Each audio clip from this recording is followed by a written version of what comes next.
Vamos começar outro livro da Bíblia, outra carta de Paulo para os Gálatas, e vamos ler tudo em um dia só, sempre seguindo esse cronograma, sempre lendo primeiro para depois assistir o vídeo e meditar. Claro que a gente não consegue esgotar os assuntos, são muitos assuntos, mas pelo menos caminhando por esses capítulos e pensando nos pontos altos, ressaltando algumas coisas. Essa caminhada, essa meditação sobre a palavra de Deus sempre traz vida para nós.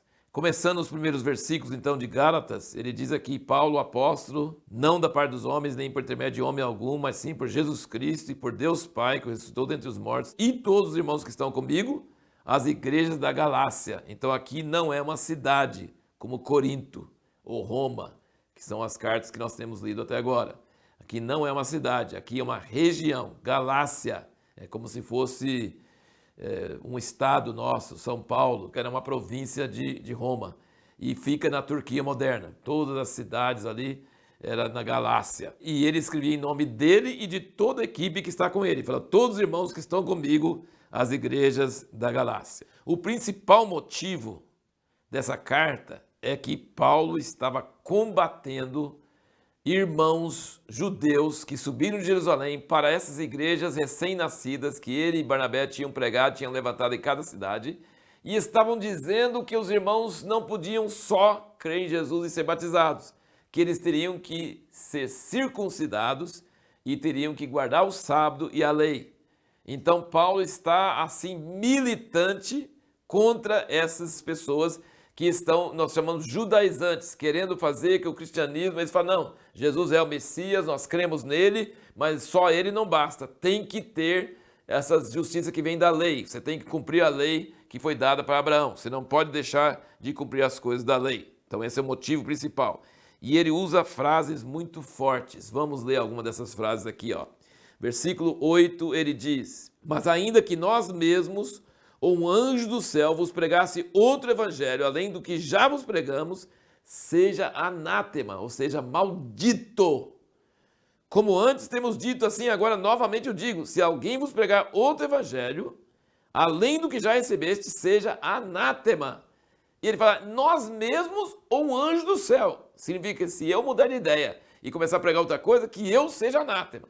E se vier um anjo do céu, que ele seja anátema também. Porque o evangelho que nós já pregamos é o evangelho. E se pregar outro evangelho, não serve. Seja maldito. Capítulo 2, versículo 21. Ele diz, não faço nula a graça de Deus. Porque se a justiça vem mediante a lei, logo Cristo morreu em vão. Paulo usa muito esses termos. Nulo, em vão. Entendeu? Ele está dizendo que é possível ter um evangelho que não salva. Nós precisamos prestar muita atenção que quase todas as cartas de Paulo estão escritas para pessoas que ele estava preocupado, que eles estavam deixando o evangelho que ele tinha pregado, que era o evangelho puro e verdadeiro, e estavam acrescentando coisas ou tirando coisas, e ele falou, se vocês fizerem isso, é nulo, vocês perderam. Cristo morreu em vão. O capítulo 5... Versículo 2, eis que eu, Paulo, vos digo, olha, eis que eu, Paulo, vos digo, que se vos deixar de circuncidar, Cristo de nada vos aproveitará. Ele não está dizendo, pode circuncidar, não. Ele fala, se vocês se deixarem de circuncidar, Cristo de nada vos aproveitará. Versículo 3, de novo testifica todo homem que se deixa circuncidar, que está obrigado a guardar toda a lei. E aí o versículo 4 é contundente. Separados estáis de Cristo, vós os que vos justificais pela lei. Da graça decaístes. É muito forte. Versículo 11. Eu, porém, irmão, se é que prego ainda a circuncisão, por que ainda sou perseguido? Nesse caso, o escândalo da cruz estaria aniquilado. Agora, olha o que ele fala aqui, ó. Versículo 12. Oxalá se mutilasse aqueles que vos andam inquietando. Ele quer que mutile as pessoas que estão inquietando ele. Bom, a circuncisão é um tipo de uma mutilação, né? É corte de um pedaço da carne. Então ele fala assim, oxalá que cortasse a carne deles, né? É muito furioso, porque ele está vendo que o evangelho que ele pregou está sendo contaminado. Versículo 18. Mas se sois guiados pelo Espírito, não estáis debaixo da lei. Capítulo 6, versículo 12. Todos que querem ostentar boa aparência na carne, esses vos obrigam a circuncidar-vos, somente para não serem perseguidos por causa da cruz de Cristo. Porque nem ainda esses mesmos que se circuncidam guardam a lei, mas querem que vos circuncideis para se gloriarem na vossa carne. Mas longe esteja de mim gloriar-me, a não ser na cruz de nosso Senhor Jesus Cristo, pelo qual o mundo está crucificado para mim e eu para o mundo.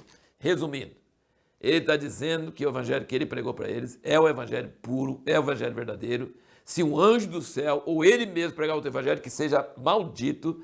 E se você acrescentar para a lei, acrescentar para Cristo, tem que circuncidar. Cristo mais circuncidar. Cristo mais isso. Cristo mais aquilo, você está anulando o evangelho. Se o evangelho for misturado com alguma coisa, ele é anulado, sabe? Então a pergunta que nós fizemos foi: qual é o verdadeiro evangelho? O evangelho é Cristo, crer em Cristo, somente, mais nada. E sabe o que acontece se você crer em Cristo e é justificado por Cristo, e você olha para Ele, você vai receber o Espírito Santo. E o Espírito Santo vai levar você a fazer coisas que aqueles que tentam cumprir a lei não conseguem. Ele fala assim, eles se circuncidam, mas eles mesmos não guardam a lei. Eles mesmos não guardam a lei. Como? Então, assim, eles só querem que você não seja perseguido, porque quem mais perseguir é os judeus. E ele fala, eu sou perseguido porque eu falo que não precisa circuncidar, porque é Cristo que salva e não a circuncisão. Só que Paulo não falava para os judeus não circuncidar seus filhos. Os judeus deviam circuncidar seus filhos, senão ia deixar de ter uma nação de Israel. Ele estava falando para os gálatas, para os gentios. Vocês não precisam se tornar judeus para serem salvos. Vocês só precisam crer em Jesus e receber o Espírito.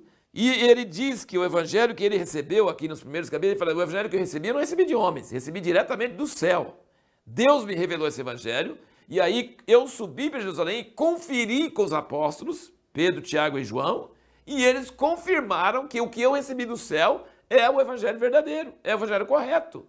E porque se eles não confirmassem, toda a minha pregação seria em vão. Ele fala no versículo 2 do capítulo 2, ele diz, subi devido a uma revelação, ele diz, expus o evangelho que prego entre os gentios, mas em particular os que eram de destaque, para que de algum modo não estivesse correndo ou não tivesse corrido em vão. Mas eles confirmaram o evangelho que Paulo pregava. Então ele falou assim, eu recebi do céu, não recebi de homens, mas eu conferi com os homens que Jesus deixou e eles confirmaram que a palavra que eu tinha era uma palavra vinda de Deus. E aqui Gálatas é um resumo, Romanos é bem maior, mas Gálatas é um resumo do mesmo assunto, que ele fala aqui claramente, aqui, a partir do capítulo 3, ele fala que a graça de Jesus veio antes da lei. Veio para Abraão. Ele diz que a primeira pessoa que ouviu o evangelho foi Abraão. Aqui no versículo 8:3 ele diz, ora, a escritura prevendo que Deus havia de justificar pela fé os gentios, anunciou previamente a boa nova, o evangelho, a Abraão. E ele vai provando pelas escrituras do Velho Testamento que a graça de Jesus Cristo já estava prevista no Velho Testamento. Ele usa as escrituras para provar. Ele diz que a lei veio depois como um tutor para guardar o povo e para preparar o povo para receber o Evangelho e o Espírito Santo. E que a promessa que Deus fez para Abraão, que a descendência de Abraão ia abençoar todas as nações, é a promessa do Espírito Santo. E aí no capítulo 5 nós temos aqui que ele fala claramente quais são as obras da carne. Então quando ele fala que nós não estamos debaixo da lei, não é licença para pecar, mas é porque a lei não justifica ninguém, ninguém consegue obedecer, não tem jeito, porque a nossa força é zero, não tem jeito.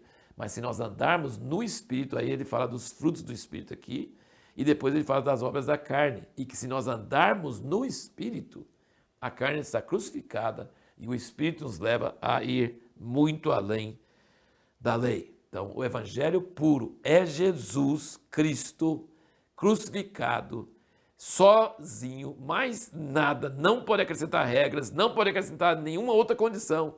E se você crer, você vai receber o Espírito Santo, que é a promessa de Abraão, e você vai andar cada vez mais nos frutos do Espírito e não vai praticar as obras da carne. E a pergunta para o próximo vídeo é, por que Efésios é um dos picos mais altos da Bíblia?